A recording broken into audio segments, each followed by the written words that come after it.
Hello everyone, good morning, good evening. Welcome to daily PMP class. Today we will be discussing 10 more questions. So let me just share my screen and then we will start. All right, so those who are watching on YouTube, if you want to join these live sessions, you can simply send a text here so you will receive Zoom link for these meetings. Okay, let's start question number 1.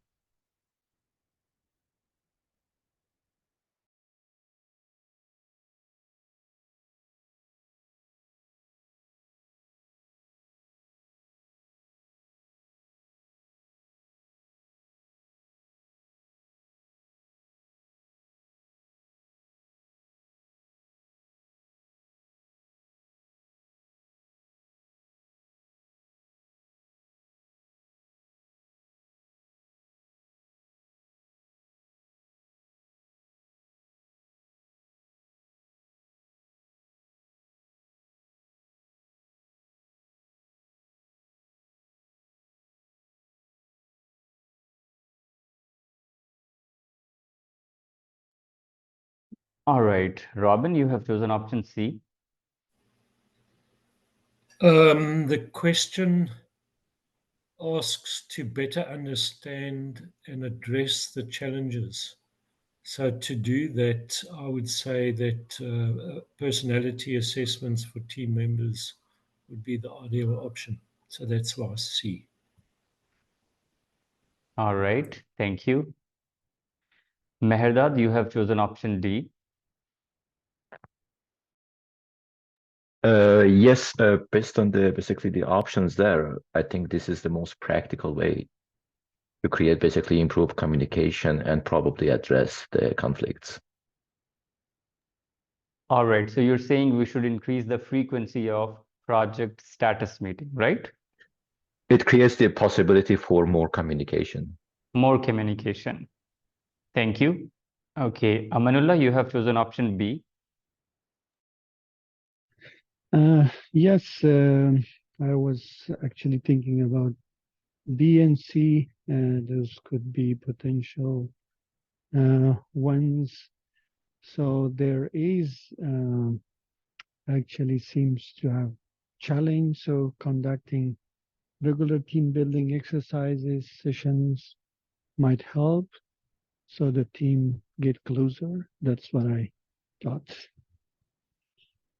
All right, thank you for detailed explanation. Now let's read the question.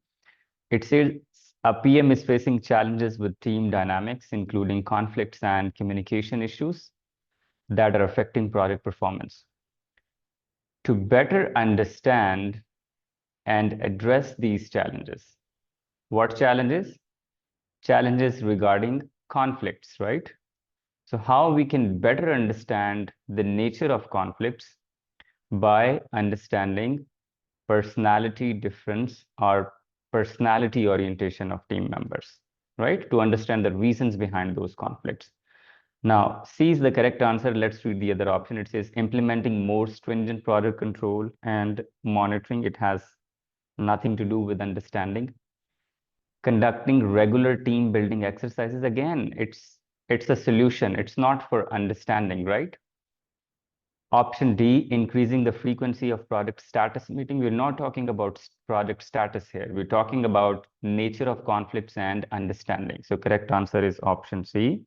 To better understand team personalities, we can get to know what are the reasons behind these conflicts. Let's read the explanation.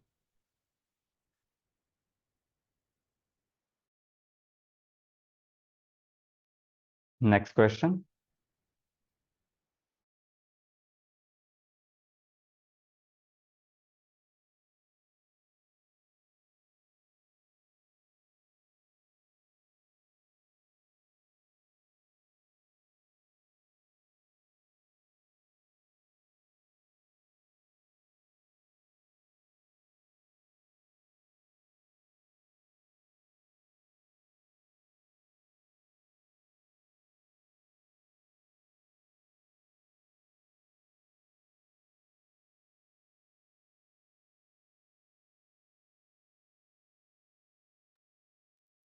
All right.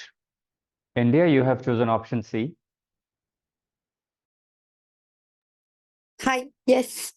It's because of the varying levels of influence within the organization that I chose political awareness, because you need to be um, more aware of the environmental factor of your project. All right. Thank you. Nikki, you have chosen option D.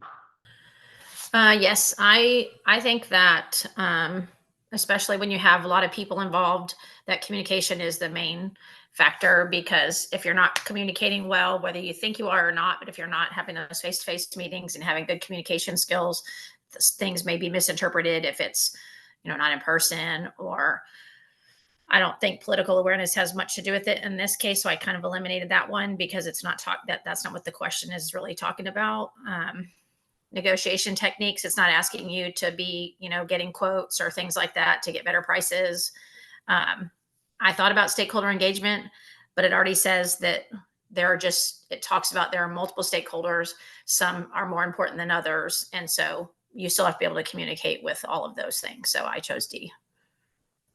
All right. Thank you. Amanullah, you have chosen option A. Yes, since we have multiple stakeholders in this question, and the project manager need to have the skills to engage them all, to be able to deliver and have them all updated and deliver the project as deemed necessary. That's why I chose A. All right. Thank you. Robin, you have chosen option C. Yes, I found value in all the options, but I thought that maybe the most critical is to effectively navigate the political awareness of the varying levels of influence. All right. Thank you so much, everybody. So now let's read the question. It says, in a project with multiple stakeholders and varying level of influence within the organization, which skill is most critical for the project manager to effectively navigate stakeholders' interaction? So the question is, in order to effectively engage with the stakeholders, or in order to do stakeholders engagement, which skill is the most important skill? That's the question. So stakeholder engagement, like, it's a generic option. It's not the specific answer. The question is about which skill is required for stakeholder engagement. So stakeholder engagement itself can't be the right answer. Option B, advanced negotiation techniques. Yes, negotiation would be helpful, but first you need to understand the dynamics of different actors in which you will be negotiating, right? So yes, you will be doing negotiation, you will be doing conflict management, you will be doing communications, facilitation, emotional, all of these skill set are important. But what's the underlying skill set that is required in this situation where you have varying level of influence? So first of all, you need to understand the difference between varying level of influence.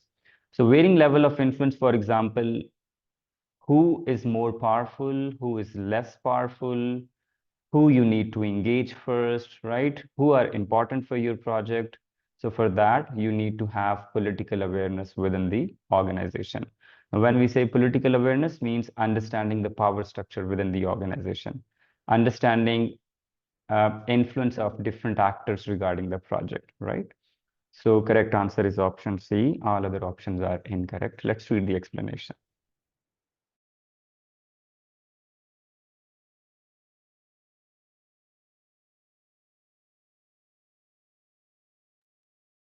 All right, next question.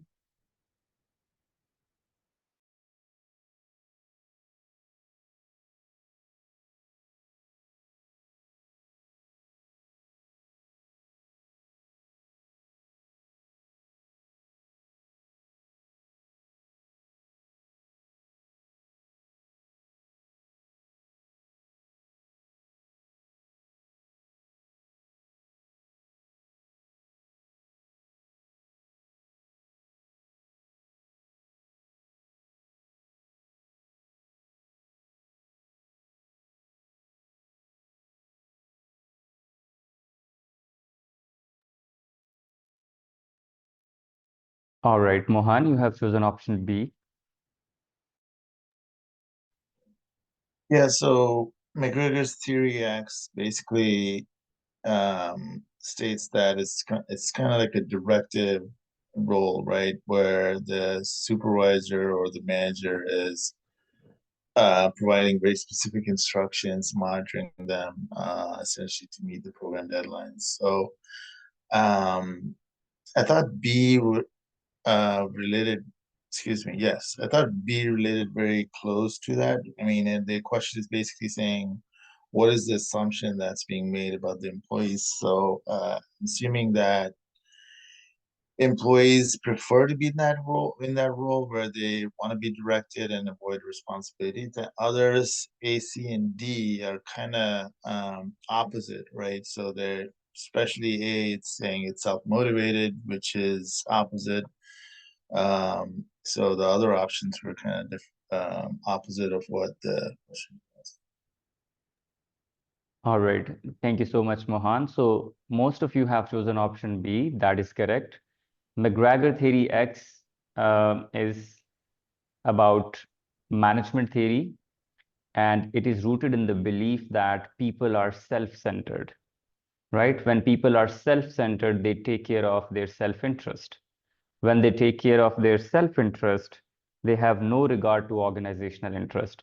And as a result of that, what we need to have a system of checks and balances to get things done. It means we need to closely monitor team performance. And this close monitoring is also called micromanagement. Like leaders believe that if we want get things done, we need to do micromanagement. And when we do micromanagement means team members or employees prefer to be directed and avoid responsibility. Again, the same thing. People are self-centered and they would have no regard to organizational interest. That's why we need to direct them and we need to have a strong control on what exactly they are doing. So correct answer is option B. If we read other options, employees are self-motivated. No, this is theory Y. Option C, employee will work efficiently without supervision if they are engaged in meaningful. Again, it's theory Y. Positive attitude, right? Option D, employees naturally enjoy teamwork and collaborate willingly on projects. Again, it's one of the characteristics of theory Y. So correct answer is option B. Let's read the explanation.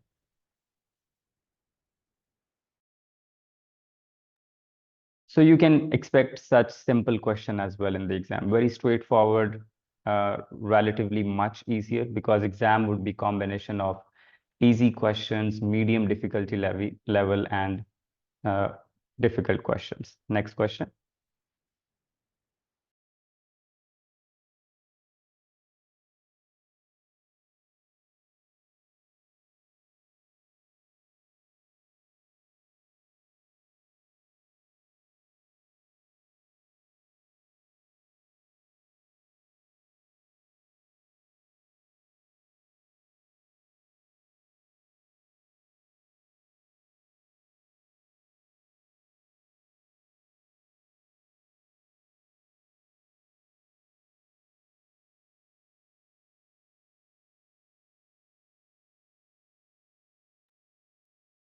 All right, Lela, you have chosen option D. So the project is an execution phase, and then you sign the contract, all terms and condition, everybody agreed upon, right? And then it's saying what is the most appropriate action project manager should take um, to maintain the transparency of this contract with all the parties. So again, it's more like a face-to-face, right? Schedule a meeting to review the contract terms and details. Would be sending a copy. I don't think it's the right answer. I mean, you can just send it and they might not read it. So that's why it's not a good option. Notify the client about the, yeah, again, you're just notifying, but you're not confirming with them. Option B. Option A, archive the contract and project management system. You archive it. So what? You did not confront, like you confirm with the everybody within the contract. So that's why option D, I think, is the good answer. All right. Thank you for detailed explanation. Right. Mohan, you have chosen option C. I mean, I kind of looked at it very high level. Basically, it's a contract, and to ensure transparency across all parties, specifically with the terms and conditions of the contract, and it has to be more formal than just word of mouth, right? So that's why I chose the option where you're actually sending a copy of the contract to make sure everybody's on the same page. All right, thank you so much. So you're saying we need to be formal, right? Okay, I'll take one more comment. Nikki, you have chosen option D.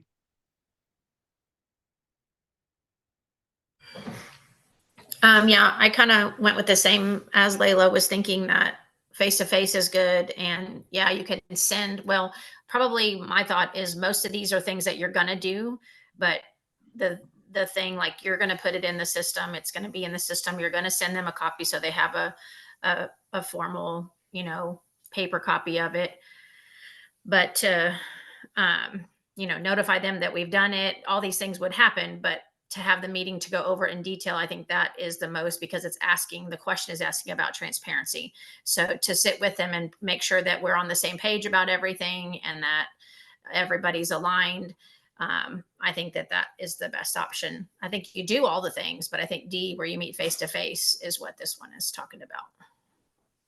Okay, Nikki, a follow-up question. What's happening in the question? What exactly they are doing? Well, it says during the execution phase, they've finalized the contract. So they've made all the details. They've agreed upon everything with stakeholders. And now to maintain transparency, they want to make sure that everyone is aligned. So isn't that them having a meeting to make sure everything is aligned? All right, you missed a line, but okay. Thank you for explanation. Let's talk to Mehrdad. Maybe he has some point. Mehrdad, you have chosen option C. Yes, I believe the project in execution phase, so there are a lot of discussion has happened until that stage, and project is going, and just an abstract and final result is being documented in a document. I think it's good enough just to send the contract as discussed and agreed upon. All right, thank you for detailed explanation, everybody. So one thing, if project is in execution, right? So we can do another procurement. So we're not talking about the very first procurement, right? So for example, let's suppose you have a main vendor and you need another one, or you need to buy an equipment. So most of the procurements, they are happen during the execution stage of the project. So conduct procurement is a process that we do in the execution. Now, during the execution, the PM finalizes the product contract. So first thing, contract has been finalized, number one, okay? And not just finalized unilaterally, and ensures all terms and conditions are agreed upon among all stakeholders. Means all the stakeholders, they have already agreed on the terms, right?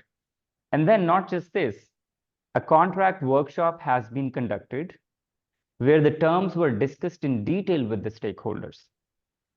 Now, you have listed down everything, you have the agreement, you have detailed discussion. Once everything is done, what's the point of scheduling another meeting to review the contract terms in detail? You understand, everybody?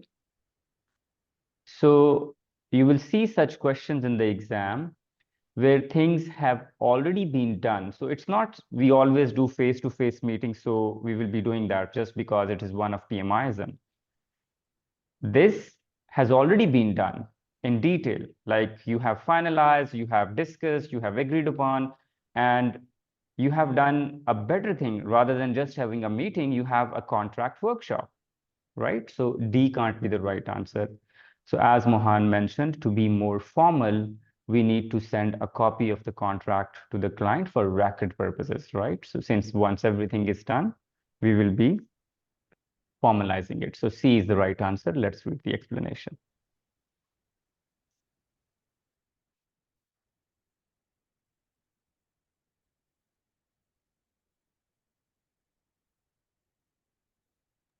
All right, next question.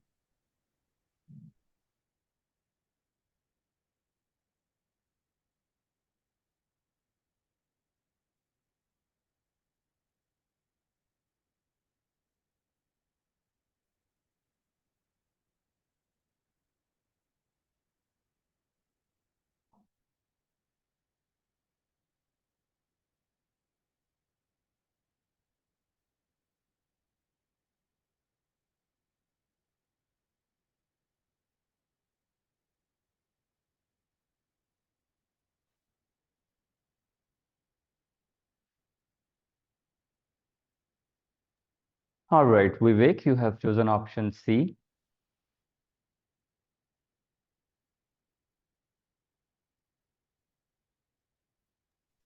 You're on The issue mute. is that, yeah, sorry. The issue is lack of clarity in the roles and responsibilities and inconsistent enforcement. So nothing with the project planning and schedule, no issues with that. So option A can be eliminated. Training can be given, but training will not immediately solve this purpose. And this is the solution, not the root cause. So when sufficient training could be sufficient, training could be a solution once we find the root cause. And poor communication, like there is no mention of like people are like there are conflicts that there are coming issues with the communication. So overall, there is governance of the project is weak. So C is the All most right. appropriate. Thank you, Vivek. Mary, you have chosen option B.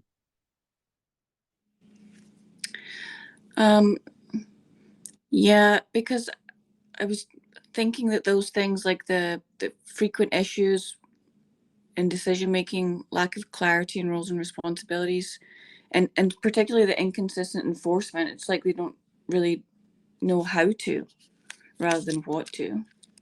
So that's why I was thinking training. It might be indicative of a team that doesn't know what to do. All right. Thank you. Robin, you have chosen option C. What's wrong with the training option, option B?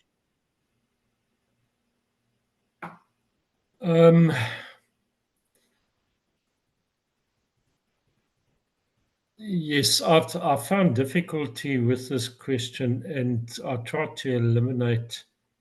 And training was actually one of them because I felt that that the weak governance is probably stronger than the others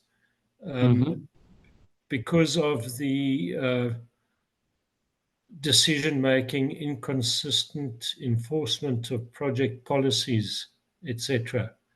And I didn't see where training fitted in with that. All right. So that's Thank you. why I chose C. Yeah. Thank you for a detailed explanation. Now let's read the question. It says, during a project audit, product manager identifies that there are frequent issues with decision making, lack of clarity in roles and responsibility, and inconsistent enforcement of product policies.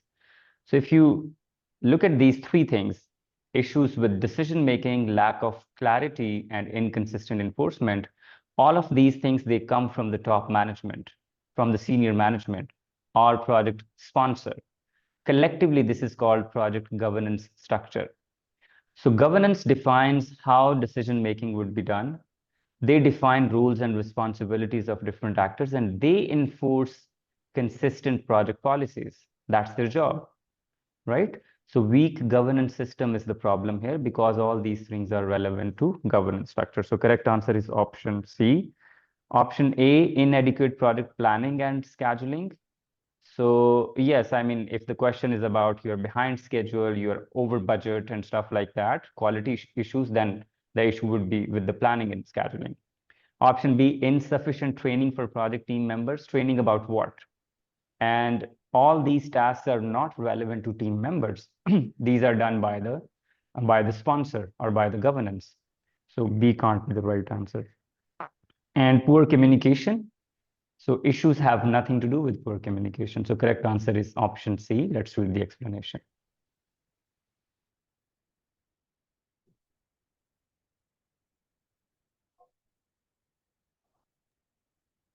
Next question.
All right, Robin, you have chosen option A. Yes, in the first sentence, it's quite clear there that the delays are due to limited resources being spread across multiple high-stake projects. So out of the options, I considered that a resource leveling strategy would be the most suitable option there. All right, thank you. India, you have chosen two options, A or D. Yes, resource leveling strategy sounds like a good idea, but since they are dealing with reduced focus by switching between projects, maybe they need to be maybe the communication needs to be increased to get more updates to keep the team focused on the one project of the project manager. So maybe that could be a strategy to take. But All right, I also liked option A. all right, thank you. Mary, you have chosen option C. Yeah, I'm a bit torn between B and C. So I don't think it's A because leveling won't help with your delay situation. I think it's not D at all. It's got nothing to do with communications. I think what I do in practice is probably go straight to B. if I thought that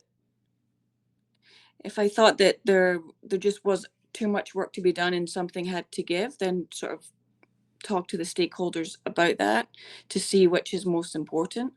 But you could also do C because they're losing productivity because of the switching in focus. So maybe just by prioritizing for them and focusing them might actually enable more work to get done and meet the deadline. So I'm split between B and C.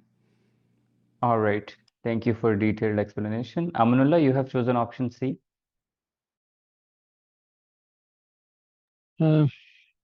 Looking into multitask, actually multiple tasks in the project, I thought that the setting up priorities and also critical tasks to be done and assigning those resources might be the option. That is why one of the best options. That is why I selected C. All right, thank you for detailed explanation. Now let's read the question. It says, project is encountering significant delays due to limited resources being spread across multiple high stakes projects. So resources are working on different projects, right? That's the challenge. Now the project manager discovers that team members are frequently switching. So there is context switching here between tasks and projects, leading to inefficiencies and reduced focus, right? So leading to inefficiencies and reduced focus. So how we can get that focus back, that is the question. Now, some of you have chosen option option A, that is implement a resource leveling. So we implement resource leveling when team members are overburdened, right? When the workload is not evenly distributed. So for example, where you need to do resource leveling, let's suppose I'm a team member, I'm working, let's suppose 30 hours a week. Vivek is working 40 hours a week. Robin is working 70 hours a week. Mehrdad is working 60 hours a week. Now we need to optimize resource utilization here. And we need to make sure that all the resources, they have even amount of work. Now, in that situation, we need to do resource leveling. There is no indication in the question that says that resources are not evenly distributed. It says the team, overall team, they are doing context switching. They are switching between tasks, right? Why? Because they are spread across multiple high stakes projects. So how we can avoid this context switching? How we can bring that focus back? By setting the project priority to focus resource on the most critical aspect of the project, right? So correct answer is option C. All other options are incorrect. Option B, reassess and renegotiate project deliverables with the stakeholders. Yes, but the problem is resources are spread across multiple projects. So by just looking at one project won't solve your problem. And option D, enhanced communication, it's just a generic option. It won't solve the issue, which is discussed in the statement. So correct answer is define the priority of the project so that team members know where they should focus and where they should not focus, right? Let's read the explanation.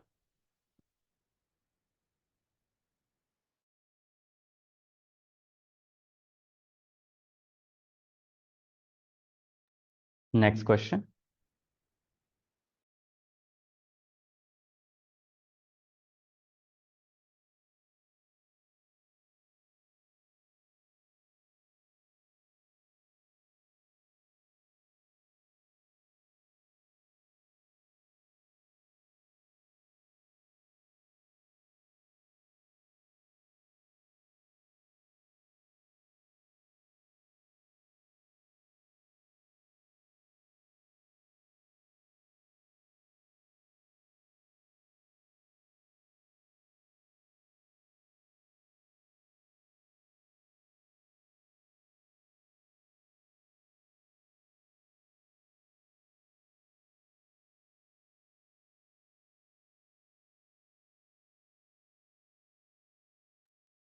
All right, Mary, you have chosen option C.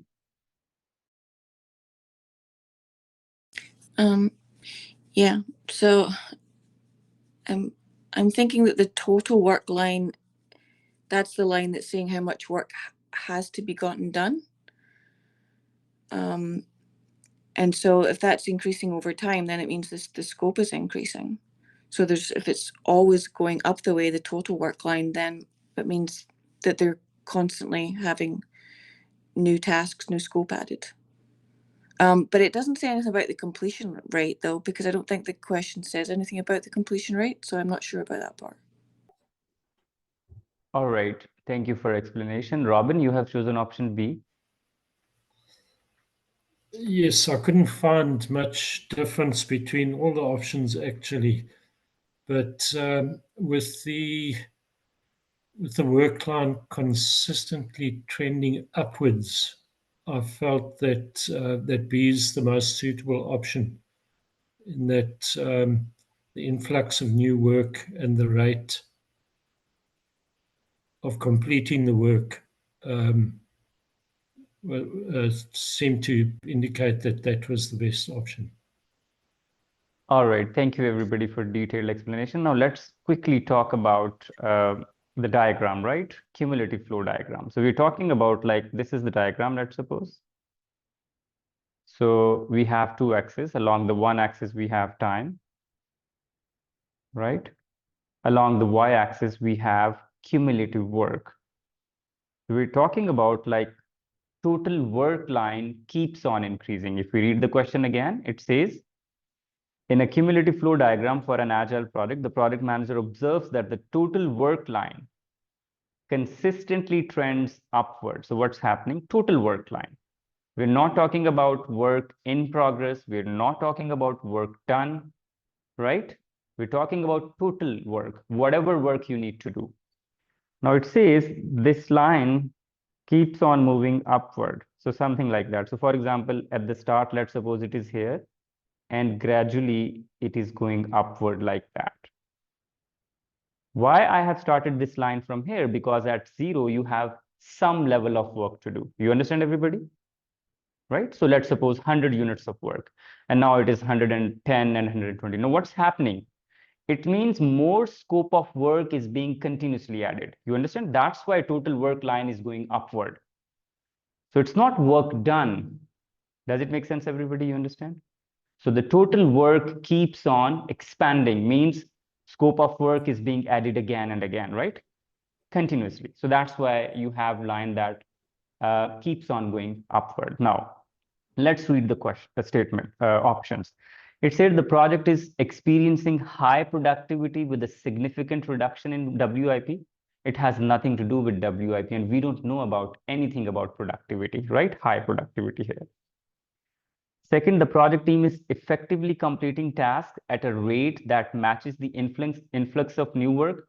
Now, the project team is effectively completing tasks at a rate that matches the influx of new work.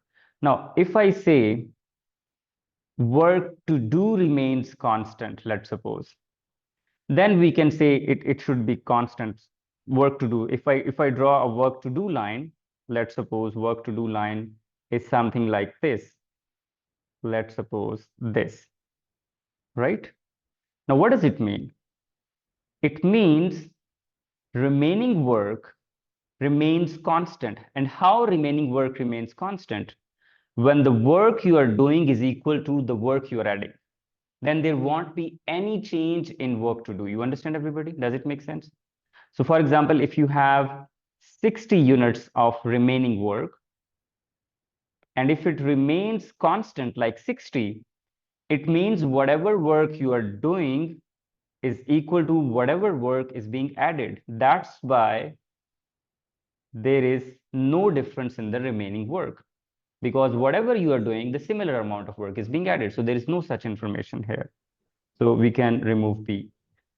There is a continuous addition of new tasks or feature to the project scope that outpaces the completion rate. Now, there is a continuous addition of new tasks or features. So that's the reason where you could see the line goes upward, because continuously you are having more and more feature. Now, the last option, the project task prioritization and assignments are highly effective. No information about prioritization here. So correct answer is option C. All other options are incorrect. Let's read the explanation.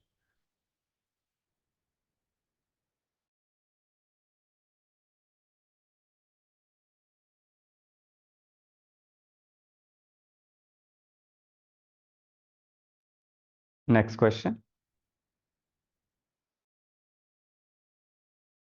Can I ask a question about that last one? Yeah, sure. Go ahead. So that total work line, like at any point, like say it's like 5 units on week 1, and then it reads 6 units on week 2, so it's gone up. Does that mean at week 1 you've got your total amount of work you've been given to do is 5 units, and then on week 2 the total amount is 6 units? Or does it mean that you've got 6 units left to do once you decrease? Like that's what I'm wondering. What are those actual points plotted on the cumulative total work? In cumulative workflow diagram, we have cumulative work, like we keep on adding work. So for example, there are 3 lines, let's suppose. Total work, work to do, work in progress, and work done, right? Let's suppose these are 4 lines. Now you're saying in first week, you have 5 units of work to do, right? And in second week, you have 6 units of work to do. So at the end of week 2, the total cumulative work to do would be 11 units. You understand? Does it make sense? And yeah, work to do keeps on increasing, right? In third week, let's suppose if total work to do is 7 units, so it would be 5, 6 plus 7, 11 plus, so 18 would be the total work to do till week 3, till the end of week 3. And then we have work done. So let's suppose in first week you have done 4, in second 4, and third 4. So work done would be 12 by the end of third week. Work to do would be 18, work done would be 12. You understand that? So we can see a line like, let's suppose one line would be a little higher and other line would be next to that. So for example, let's suppose this is one line, your progress line would be somewhere here. So you can see the difference here. So this is how we track performance in cumulative terms. You understand? Yeah, thank you. All right, next question.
All right. Mary, you have chosen option B or C. Oh, sorry, C. I think it's C. Okay, go ahead. Yeah, I think the spike is so that you can test something out, and then you can get a better idea if it's something that's going to work and could be incorporated. That's All right. that's what I. Thank you. Leila, you have chosen option B. Yeah, so it looks like they want to use a new technology, and they're unsure about it, if it's going to be working or not. And there's to address this uncertainty. So it's like it's uncertain, right? So it's a risk. So I thought that would be a risk to investigate, identify risk related to technology. So a spike is like um, you put like a time aside, right? Like something to test it out. That's what I thought. And I think since it's uncertainty, it's a risk. You want to identify, that's why you're having a spike. So that's why I went with option B. All right, thank you. Vivek, you have chosen option B. Yes, generally spikes are to investigate and identify at the early. Whether other options are kind of a prototyping where we are actually developing on a small scale to if it works or not works. So since specifically spike is mentioned in the question, which is something time boxed activity, we investigate in a short term manner. So that's why I chosen option B. All right, thank you for detailed explanation. So spikes are of two different types. One is called architectural spike. Second is called risk spike.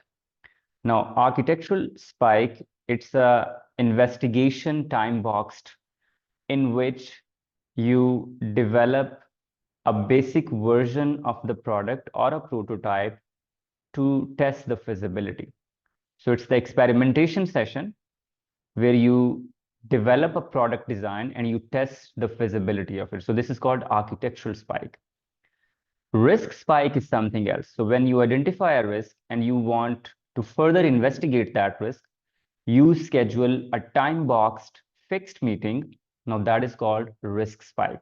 Now, if you read the question, it says a project team is considering the use of a new technology.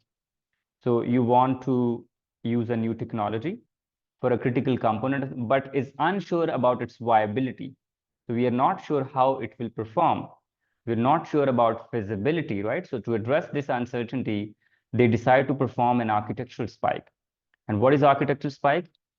It's testing or investigating if your project would work or not. Now let's read the options. To develop a complete model, no, we don't develop a complete model. To investigate identified risk, this is risk spike, not architectural spike. Option C, to run a technical experiment, building working software to prove. This is the correct option. This is called architectural spike. Option D, to develop a feature model to identify potential valuable feature. No. So correct answer is option C. Let's read the explanation. Sorry.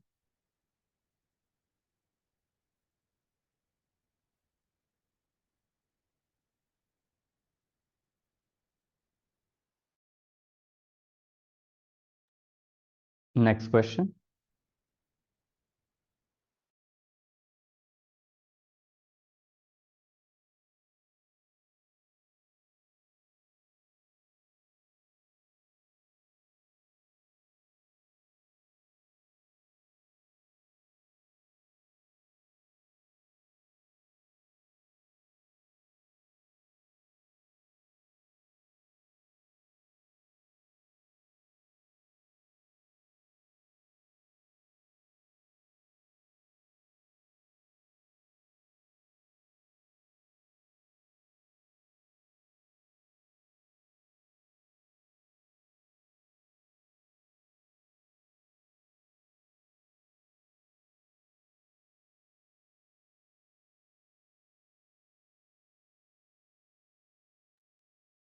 All right, Mohan, you have chosen option A. So, I mean, I kind of used practical knowledge, but basically, Monte Carlo simulation gets better with the number of iterations. So if you are running, say, 1,000 to 500,000 to 1,000,000 iterations, the model just gets better in terms of the outcome. So and accurately forecasting it. So that's why I picked A. All right, thank you. So I can see all the options A, B, C, D. Interesting. Nikki, you have chosen option B. Yes, I'm not sure, but I thought the Monte Carlo simulation was using historical data so doing simulations, but going back and looking over how it's performed over time, and using that to help with your possible outcomes. All right, thank you. Okay, Mary, you have chosen option B. Yeah, I don't know a lot about Monte Carlo, but I know that you need like good data in there, because it's like garbage in, garbage out. But I actually don't know much about the scenario analysis, because I think Monte Carlo is about scenarios as well. So I don't know what scenario analysis is, but yeah, so I went with B, but maybe D. All right, thank you. Vivek, you have chosen option C. I'm again not sure, but looking towards like option A or C, where like number of iterations, but it's difficult to like predict the number of iterations. So like whatever the trend analysis for a long period of time could help. So that's again a guess, not sure. All right, thank you, everybody. Now let's read the question. Question says, in the context of using Monte Carlo simulation to predict project budgets, what is the fundamental and differentiating factor that allows the simulation to accurately forecast a range of possible outcomes? Means on which basis it predicts the most accurate prediction. So the question is about accuracy. Which factor contributes to the accuracy of the estimate? We're not talking about which aspects we use to do this analysis. So for example, yes, we use historical data, but is it just we use historical data, that's why we get the accurate result? Or is it just we use the trend analysis, that's why we do the we get the right results? No, not because of historical data, not because of trend analysis, because historical data you can use in lessons learned register, right? Lessons learned register has all the historical data. Now, how Monte Carlo is different? Monte Carlo is not different because it is using historical data.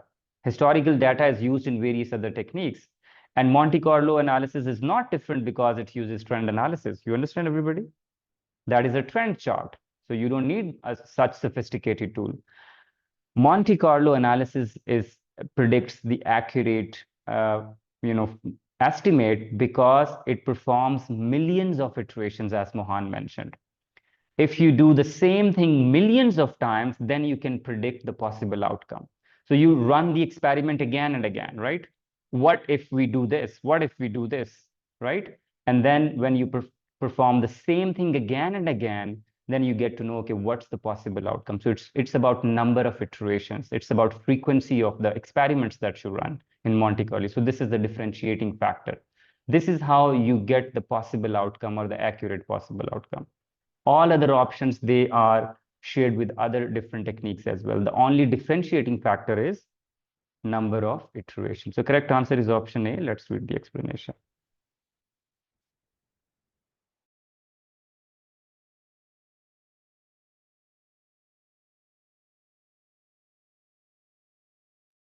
Next question.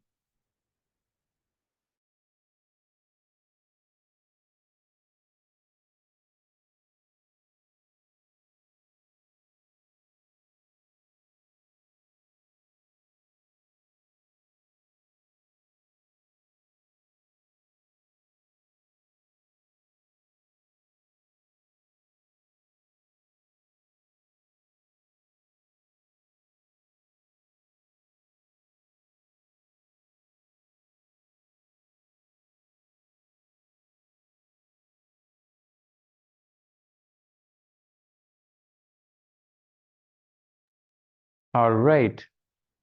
Welcome, Carlos. Carlos, you have chosen option A.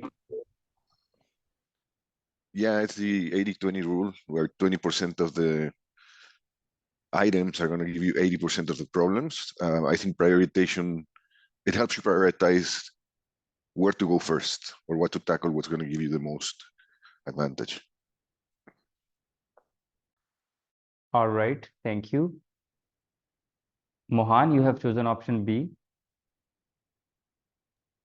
Yeah, I remember the bar chart, right, where you have a histogram which is very high, and then you have histograms, bunch of histograms along the various defect types.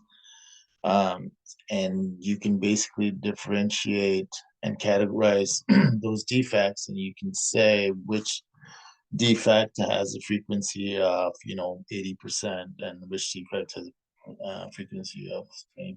So that's why I thought it was best useful for that.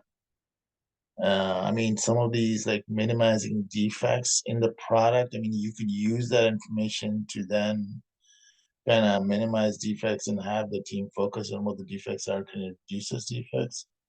So I thought B was the best option. All right. Thank you. Anton, you have chosen option A. Yeah, I think I just remember the phrase in my head. If you sort this 20 problems, you achieve 80% efficiency. So that's why I thought option A is the most suitable one. All right. Thank you. Mary, you have chosen option A. Yeah, for the same reason. If you're kind of finding where your efforts can make the biggest impact. I think that's the basis of the Pareto principle. So it's about priority. Prioritization. All right. Thank you so much. Now let's see what is histogram or what is Pareto chart. So it is something like that. So you have two axes, something like this. And then what you do, you plot frequency of different types of defects, right? So you have type A defect, type B defect, type C, type D, type E, right? And then you take a sample and you plot it. So let's suppose first you see type A defect. So you will have a dot. So each dot is a defective sample that has a type A defect, right? Then you take another sample and you map it here, right? Then you take another sample and you map it here, right? So you keep on doing this mapping. So now this is your Pareto chart. Each dot is frequency of defects, right? So it is something like that, right? Let me use another color for this, right? Now this is your Pareto chart.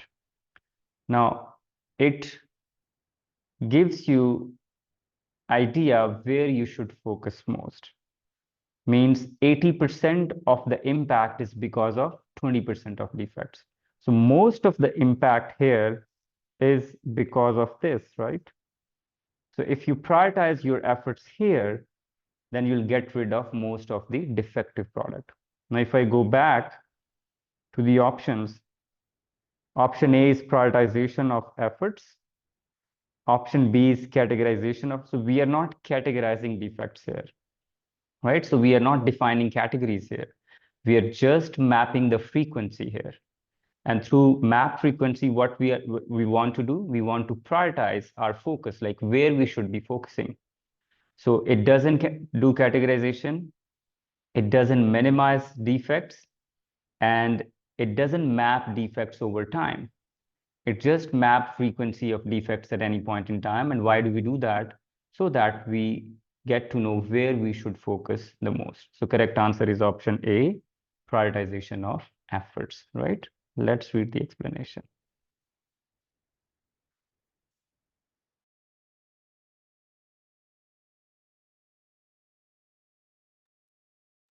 All right, everybody, we're done with today's session. So just let me know what's your score in today's test.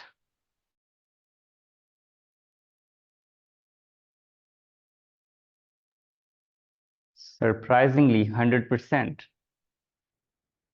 Wow. Congratulations, Carlos. This is for the first time someone got 100% in the small test. 60%, 80%, wonderful, 50%, 50%, 40, 50, 70, 50, 40. All right. Anything more than 50% is great. And you can review these questions later to see why you got your answers wrong. So this is how you do the analysis to understand. And I told you, like, after each question, after each session, you should have a list of 7, 8 lessons learned. Like in today's session, this is what I learned. These are my takeaways. So this is how you will be preparing for the exam, right? So as Nikki is showing, Nikki, please share this with me. I will be sharing with everybody. So that would be helpful. So at the end of each session, you should have 7, 8 pointers. And if you have, let's suppose, attended 10 or 15 sessions, you will be having 150 or 200 pointers. Those would be really helpful for you for your exam, right? Also, my next PMP course starts on 7th of September. You can share this detail with your friends and colleagues.